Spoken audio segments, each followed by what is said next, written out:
Greetings, good people. Today is Friday, March 11, 2022. I often share this with people. Well, the one thing that we know that is absolutely true, of all the things, the one thing we know is that everything changes. But it can be exhausting. It can be unsettling. We are a people who want consistency. We are people who want to know what we can expect, right? And then when things change, it's unsettling. And then when things change quickly, it's also unsettling as well. We understand this just as part of life. And this past 2 years in the pandemic, as this comes upon the 2-year anniversary of the lockdown coming up, we definitely knew what it was like to change and to change rapidly and feel those kind of energy and difficulty and strain around that. And then as we move through it, the varieties of changes of making plans and then having to change them and all of this. And as it seems we moving into a new space for us and dealing with it, many people are tired of navigating that change cycle and have just said, I'm doing whatever I want. And then there still creates anxiety and change. And other people are at a different, slower pace and all of that. So I just wanted to let you know that you are seen. Those of you who are just really tired and wherever you are in the process, that I see you.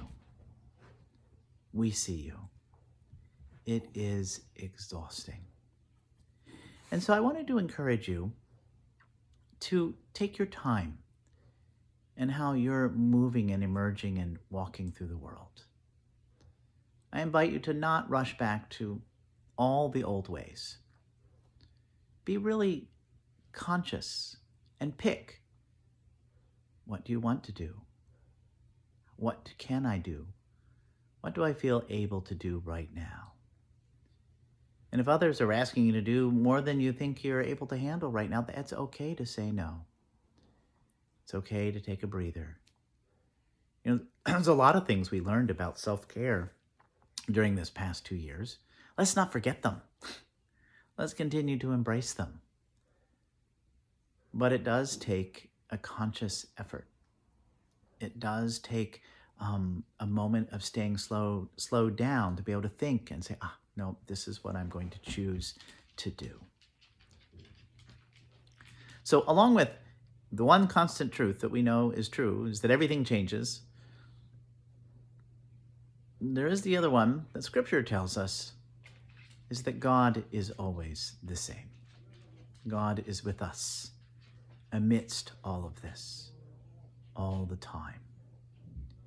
And so I encourage us, it's a reminder for myself too, to remember to connect with God as I'm trying to navigate all of the demands and the various things that arise and say, what am I to do right now?